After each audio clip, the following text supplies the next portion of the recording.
श्रीमद भगवद्गीता दुसऱ्या अध्यायातील 19वा हा श्लोक आहे.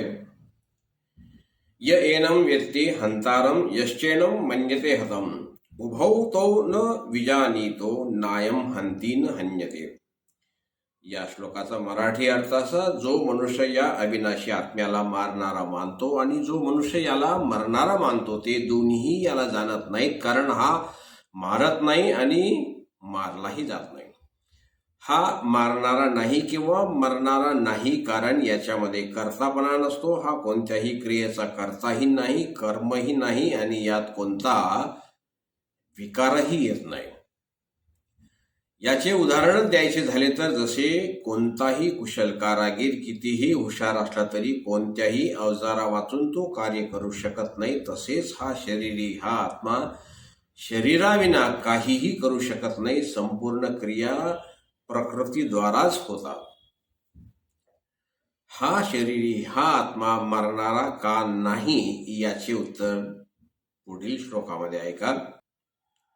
न जायते प्रियते वा कदाचिन्नायं भूत्वा भविता वा न भूया अजो नित्यः शाश्वतो अयं पुराणो न हन्यते हन्यमाने शरीरे. या श्लोकाचा अर्थ: हा शरीरी कधी जन्मत नाही आणि मरत नाही, तसेच हा उत्पन्न होऊन पुन्हा होणार नाही. हा जन्मरहित नित्य निरंतर राहणारा शाश्वत आणि अनादि आहे. शरीराचा मृत्यू झाला तरीही हा मारला जात नाही. हा आत्मा शरीरासारखा उत्पन्न होत नाही, तर तो सर्व काळाच असतो. भगवंतांनी या शरीरीला आत्म्याला आपला अंश म्हणून याला सनातन म्हटले आहे. शरीरी हा कोणत्याही शरीराशी एकत्रित झालेले नाही किंवा शरीर शरीरीशी चिटकलेले नाही, म्हणून शरीर न राहिल्याने आपले काहीही बिघडत नाही. आजपर्यंत आत्म्याने अनेक शरीर धारण करून सोडून दिली आहेत, त्यामुळे काही नुकसान झाले नाही. शरीरी जशाच्या तसे राहिले आहे. त्यापुढील श्लोक घेऊया.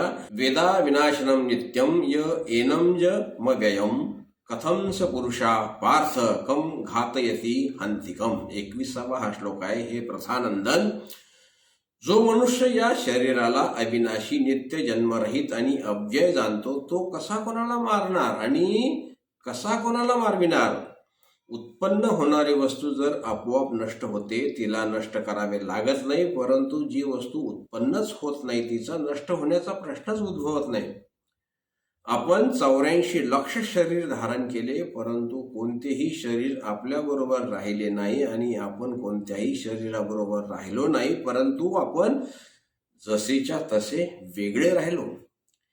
ही जाणण्याची विवेक शक्ती त्या शरीरात नव्हती, तर या मनुष्य शरीरातच आहे. जर आपण हे जाणणार नाही तर भगवंताने दिलेल्या विवेकाचा आपण आदर न केल्यासारखे आहे.